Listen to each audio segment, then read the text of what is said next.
My name is Clara. I am 24 years old and I live in London, the busiest city of England. Every morning, I wake up to the sound of buses and cars rushing down the street. I work as a receptionist in a private office. My days are spent answering phones, typing emails, sorting files, and making sure everyone else's work runs smoothly. People walk past me with their coffee cups, their briefcases, their hurried steps, and sometimes I wonder if they even noticed me. I share a small apartment with my best friend Zoe. Rent in London is high, so we split it. 1 month she pays, the next month I do. It's not the dream job I imagined when I was younger, but it pays the rent, it pays the bills, and it gives me a hope that maybe, just maybe, I can grow into something bigger. When I first started, my boss, Mr. Peterson, called me into his office. He smiled at me and said, "Clara, if you work hard, if you give me your full effort, I promise I will promote you. I'll make you an assistant manager in no time." His words lit up my heart. I went home that evening and told my fiancé, Ethan, and his eyes softened. "Clara, this is your chance. But don't let anyone use you. If you feel he is not fair, stand up for yourself." But I didn't stand up. I wanted to prove myself. So I worked harder than anyone else. I stayed late, answering phones long after others left.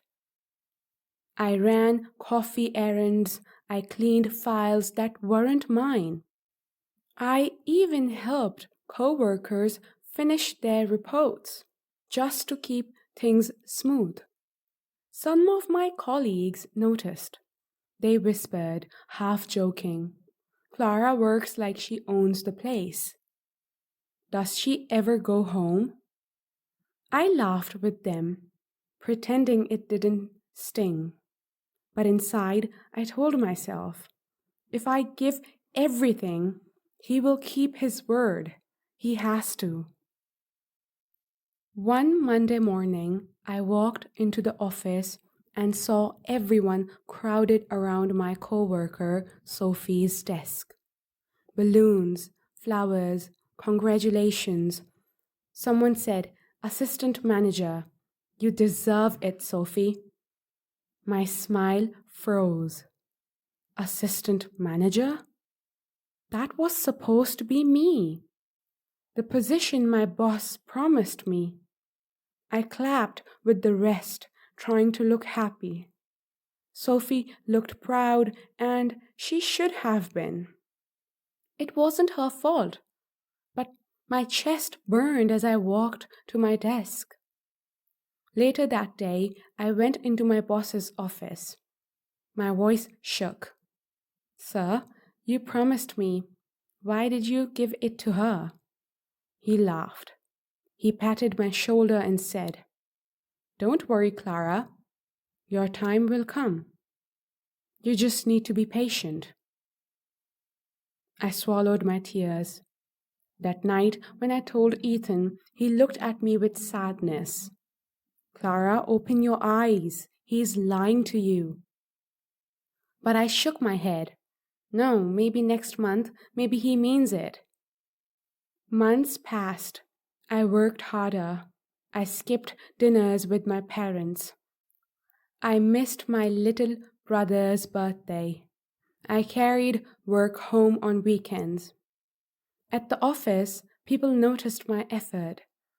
Sometimes co-workers whispered, "She's desperate for that promotion. She's being used. She doesn't even see it." I pretended not to hear. I told myself, I will prove them wrong. My boss will see me. At home, Ethan waited up for me. He warmed leftovers, listened to my exhaustion, held my hands. Clara, I don't want to see you break yourself like this. But I shook my head, exhausted. I have to. It will all be worth it. One late evening, the office was nearly empty. Only the hum of printers, the faint buzz of lights. I was sorting files on my boss's desk, trying to finish before heading home. Then I saw it. His laptop was open.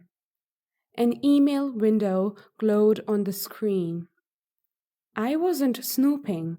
I wasn't looking for it, but my eyes caught a line, bold and cruel.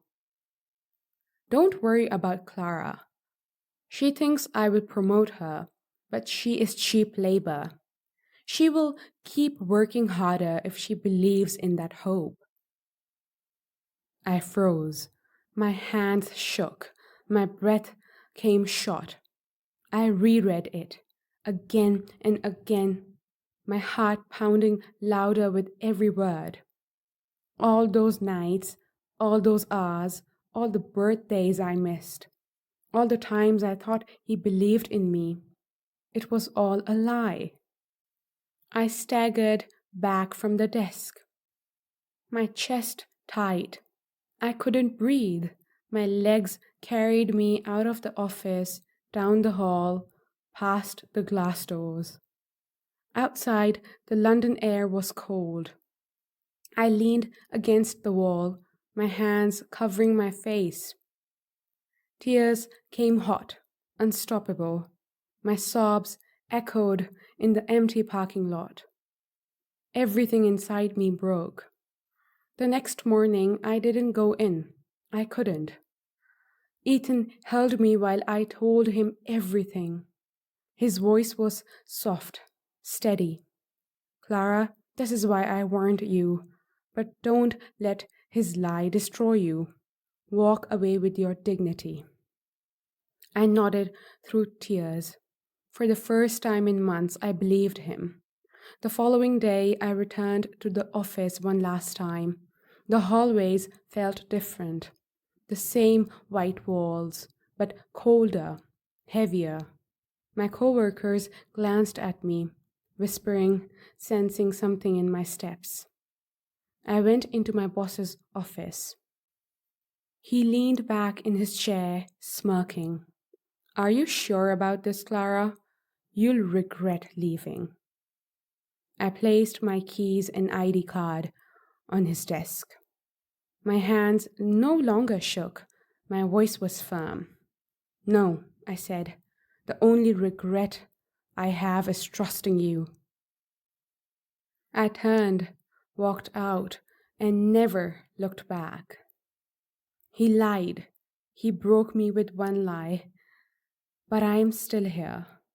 And for the first time in a long time, I am walking away with my head high.